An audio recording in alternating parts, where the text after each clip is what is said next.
Hello guys! Hello everyone! And for today's vlog, gumagawa po ako kasi actually nakapag-umpisa na po ako guys. Lobat po kasi yung cellphone ko kanina. So, sasabihin ko po kung paano ko po ginawa, repair ang aking recipe for today. Na fried chicken ala Jollibee. Dahil nag-crave po tayo guys ng fried chicken ala Jollibee. So, at yung manok po guys, 2 pieces lang po, isang drumstick at isa pong thigh. Ang ganda po ng kulay niya guys, look. Golden brown na po siya, almost done na po. So, yung ginawa ko po, yung chicken is naka-brine po siya overnight para po maging moist po ang ating chicken. Para po hindi madry kapag pinirito po natin. At syempre, wag po nating i-overcook kasi may tendency po talaga na madadry yung ating fried chicken. So, yung sa coating po ng flour sa ating fried chicken, naglagay lang po ako dito ng flour and then half a teaspoon ng black pepper powder, half teaspoon ng garlic powder po ito guys, half teaspoon ng onion powder, half teaspoon ng smoked paprika, and then salt. Iyon po guys ang nilagay ko sa aking pang-coating sa ating flour. So, yung chicken po, yung dalawang chicken, yung 2 pieces ng chicken po, after ko pong na-drain from the brine, drainay ko po siya with the paper towel, yung ganito po. And then, wait, baliktarin po natin guys muna ang ating chicken. And then guys,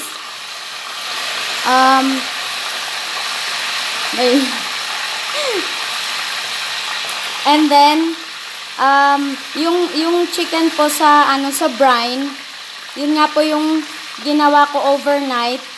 Nilagyan ko po yung tubig sa brine solution ng black pepper, bay leaves at saka itong garlic granules, dried garlic granules po guys. Yun lang po yung tatlong salt pa po guys, sorry. Ang nilagay ko po sa brine solution is black pepper powder and then bay leaves at saka yung garlic granules. Kayo na po guys ang magtansya sa taste with the salt of course. And then drainay ko po siya, tapos meron pong isang egg po guys. Nilamas ko po siya sa leg and thigh. And then, pagkatapos, kinoat ko po sa flour. And then, ulit, yung egg po na nilamas ko sa leg and thigh, tinabi ko po siya for eggwash. Ginamit ko po yun. And then, inulit ko lang po ng twice sa ating flour. Kasi ayoko po na masyadong makapal. So, ready na po ang ating thigh. Wait lang po guys ha. Ay, sorry. And then, ilalagay ko po siya dito sa paper towel para po ma-absorb ang excess oil. Look, ang ganda po ng kulay guys. Golden. And then, ilalagay na po natin ang drumstick natin. Dahan-dahan lang po. Medium heat lang po tayo guys. So, yun po yung aking sa chicken. Kinoat ko po siya ng 2 beses. And then, gagawa din po ako ng gravy ala Jollibee. So, ang nilagay ko po dyan guys, kumukulo na po siya. Ito pong oyster sauce na paubos na po. So, niluglugan ko lang po siya ng tubig. And then, naglagay po ako ng tablespoon ng soy sauce. Pero depende po sa amount ng tubig at saka depende po sa taste nyo. Kung ala Jollibee gravy na po ba. And then, naglagay din po ako ng half teaspoon ng paprika, half teaspoon ng onion powder, half teaspoon ng garlic powder, half teaspoon ng black pepper powder. And then, para po palaputin natin, mix po natin saglit.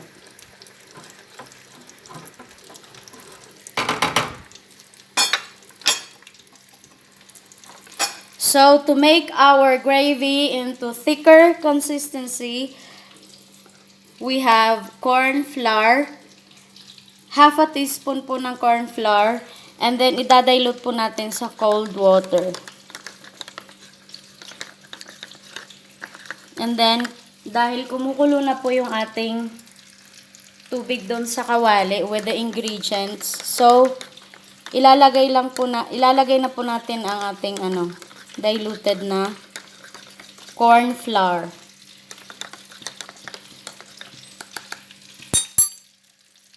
So, there it goes.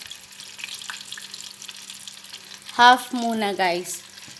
Kasi, in case malabnaw pa, dadagdagan lang po natin ulit. Let's give it a mix para po hindi mamuumo yung corn flour sa ilalim. So, let's wait until na kumulo siya. And then, let's check our drumstick. Baliktarin po natin, guys. Look, guys, tamang kapal lang po yung coating niya. Ala Jollibee nga po. And guys, hindi po ako gumagamit again ng mga pangpalasa gaya ng ginisa mix or whatever na mga pampalasa. Hindi po ako gumagamit.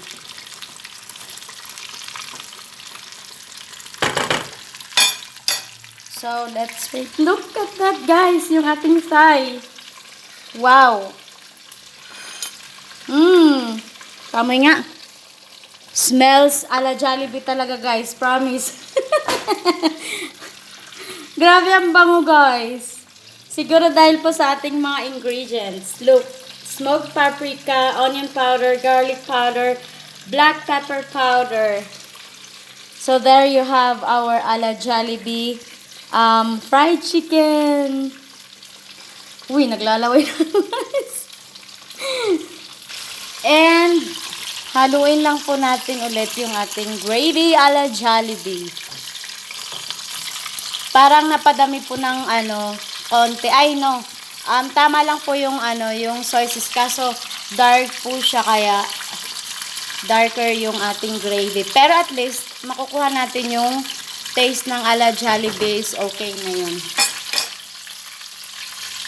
Hindi, malabnaw pa po siya, guys. So, ladagdagan ko pa po yung other half. Idadagdag ko po. Ooh. Ooh. There. So, let's give it a mix. Mamaya, guys, pag kumulo na siya, titikman po natin yung taste. Oops. Umapaw konti. Uy, sorry. So, guys, ayan.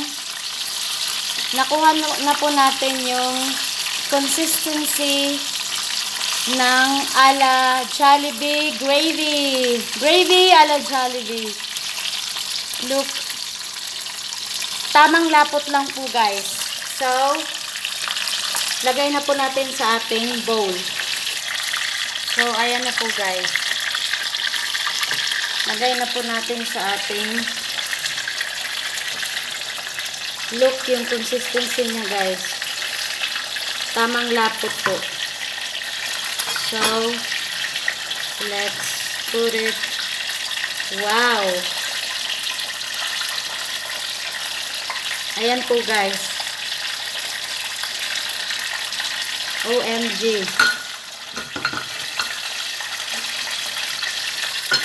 And, hanguin na po natin ang ating drumstick.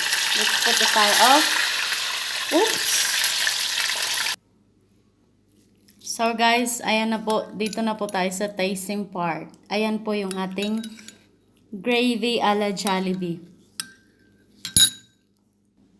So, maglalagay lang po ako guys ng amount for me. Sauce for me. Wow. Look at the consistency guys. Yung ating gravy a la Jollibee. And that's enough for me. Tabi na po natin para sa may gusto. So, pwede ko nang i-taste. Kasi, ang bango po guys. Wow, grabe ang sarap ng aking gravy a la Jollibee guys. And with our chicken a la Jollibee. Let's see. Dahil thigh part po ang favorite part ko. So, here it goes. Wow. And in 2, 3.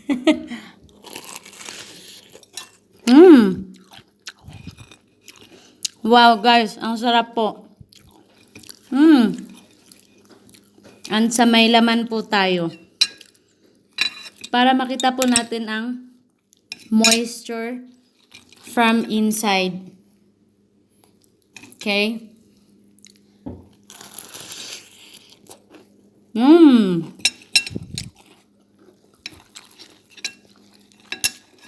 Guys, grabe ang sarap po. Promise. Walang halong biro, guys. Hey, Mamshi out there. Ipagluto nyo na po ng fried chicken a la Jollibee ang inyong mga kids. With my recipe. Guys, ang sarap po.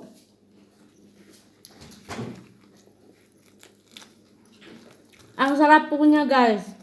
Grabe ang tasty, ang moist. Eto po siya guys, look. Look how moist. Tingnan nyo po guys, from inside. Yung flesh po ng ating chicken. Hindi po siya dry at all. Look at that guys. Grabe, super moist, super tasty. Sana matry nyo po ang aking recipe guys. And isa pa pong mainit-init pa po guys. Gusto ko po yung laman. With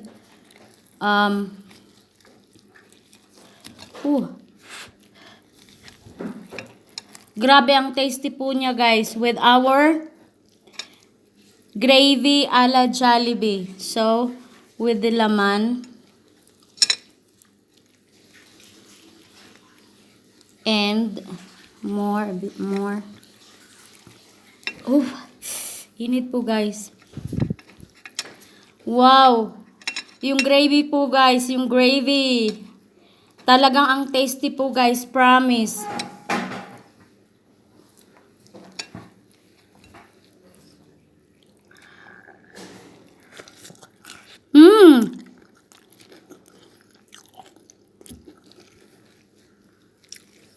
So, that's it for today, guys.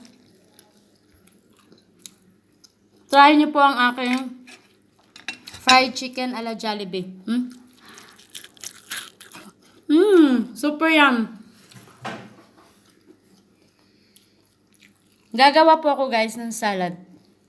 Para po continue kong ikain with the fried chicken a la Jollibee.